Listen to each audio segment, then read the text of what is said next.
Some of the great characters you've done, some things you've done, like I thought you were superb. Were you high then when you were on Martin, when you played Mr. Whitaker? Oh, that was so good. I've never high anywhere. Oh, right, that's right, because you said work. That's right, you just But said. Martin was one of the most professional sets and one of the most professional times. Him and Murphy. Him and Eddie Murphy were the two most professional times I've ever been anywhere in the 35 years I've been doing this shit. Really? You know, Martin is a genius. And I don't like to throw that word around, but Martin is a genius. Martin could stand back and watch the set and tell you how to make it better. And you would think it's perfect, but Martin could see. He could go to his room while you're doing your scene and come back and whisper some shit in your ear that you should try. He wouldn't say do this or do that. But what if you did this? You would do that shit and your shit would be 1,000 fucking times better. Wow. He was brilliant. The set he had People always remember you from that Mr. Whitaker too, though. You get stopped for that. You have to, because that's one of the they most... run Martin every day, Yeah, all over the world. That's true, so people that's are seeing it fresh and new. But kids are coming up to me, right? Who knows Martin because they watch it now in the reruns. Yeah, they were, and Martin had some iconic episodes, and that was one of them. One of them, the headboard on the bed, was a classic. Come on now, come on. The one where she played a man, right? That was the classic, you know. Because you did two. What are you about two or three episodes? You do. Probably about 7 episodes. So 7 episodes. Yeah. But only 2 really, they run over and over. Right. I did one way we went with him and he got an award at some fancy dinner and his back was messed up and I slapped him on his back. So there was several. Still getting checks from it. I got one the other day for 7 cents. No. And you getting that much? The Martin thing was really great. You know. But then you go full circle, and I did Martin's one episode of his tour, Funny AF tour. We just did in Oakland, 7,000 people. He brought me out and forgot my name.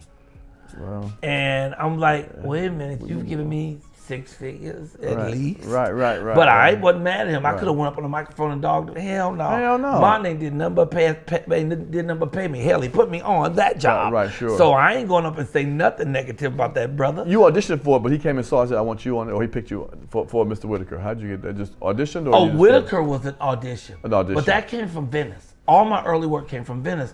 People would see me on Venice and say, oh, you got to come audition for this. Nice. Oh, you got to. My first film was Hollywood Shuffle. Robert had known me bumping around at clubs here. Sure. And gave me that part. It was just one line. It was, no, it's a muffler. Right. But that was my line. I made $1,004 to get the Screen Actors Guild. So y'all kiss my head. There it is.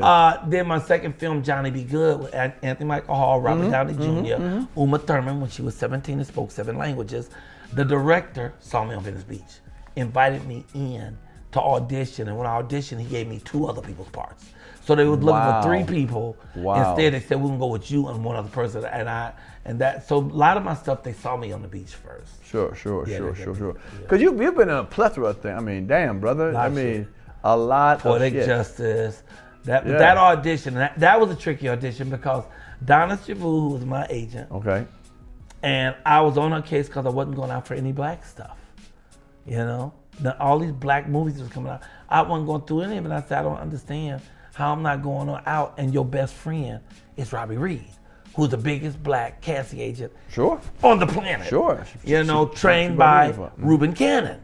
Wow. Who was the first one, the first major. He did Paramount. He became Paramount's casting, was the biggest casting director. She sort of learned from him. Right? Wow. So I was like, how can Donna Chavou is my agent? I don't go out for nothing. So I think they call themselves throwing me a bone. Okay. So they gave me an audition for Poetic Justice that was 5 words. It was not even a full sentence as a homeless guy.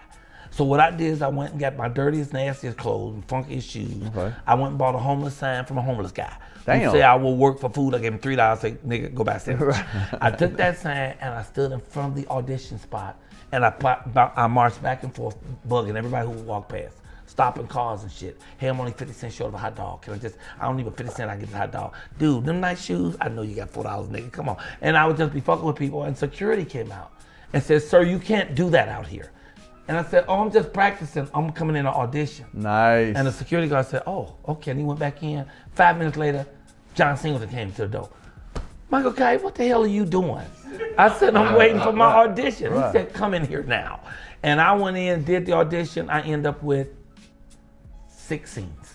It started out with half a sentence. I was all through that fucking movie, bugging people. So I've been very blessed to be in the right place Right, a lot of times. But I also think the street performing helped you a lot too, because when it comes to audition, when people walk into a room, sometimes we're nervous for the lines. We're like, oh my God. But I think you have you embody like, you know, just the fearlessness when you're in a room. Yeah. And people can, because I've casted people, and if you come in there with some, they also say, I'd rather bring you down, bring you tighter than try to have to expand you. Yeah. So if you wild out there, like, man, he crazy, I can bring that down a little bit to where I need it at, opposed to somebody who's not giving me the energy or the thing I'm looking for when I'm directing stuff or right. And stuff. so when folks are going out acting, they have to go all out. Do you all the way. Like you said, have them pull you back. Have them say, oh, that was good. Can you tone that down a little? But you don't want them to push you because they're not going to take any time doing that. Right, sure, they won't do that. Is there a role you went out for that you wish you did, that you saw and said, man, I wish I'd have done that? I have a couple of them now.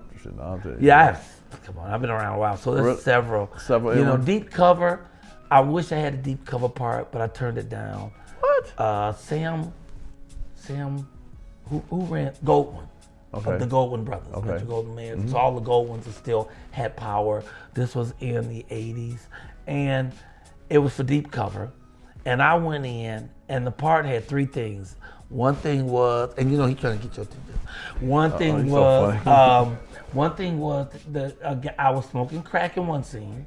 In another scene, I was smoking crack while I was getting head. And then the person giving me head lifted their head up, and it was a little boy giving me head. Wow. And it was like three scenes like that. And I said, no, I can't do those things. I said, but if you let me do those scenes, I can rewrite the scene and make it still say the thing you want to say and do it. And they said, well, yeah, we'll think about it. And then they gave it to another brother. So remember the scene where the guy in deep cover was peeing and Lawrence Fishburne came in, he turned around and said, what, you want some of this and peed on? And Lawrence killed him? That was a role. That was the role I went for. But they just took out the stuff I said and gave it to somebody else. That happened to me 2 or 3 times. Wow. Where I would go in and say, no, this is terrible. Yeah. There ain't no way I'm doing this shit. And then they, instead of letting me do it the way I think it would look good and giving me a shot, it's like, fuck you, give it to somebody else, you know? Yeah. I did that with, I'm going to say this now. When Comic View was looking for a host, I was one of the leading ones years ago. And I designed the set and told what it would be and all this that stuff. And they were like, and I gave them a package to a girl I knew the person, the head person. She said, about a week later, she said, oh no, she didn't want to see it because she said she might have some of the same ideas. And guess what? They had some of the same ideas. I was like, wow, what geniuses. I'm like, you motherfucker, shit. Instead of giving me the part, they gave it to Cheryl Underwood. But no disrespect to Cheryl, but whatever. Turn me up a little bit.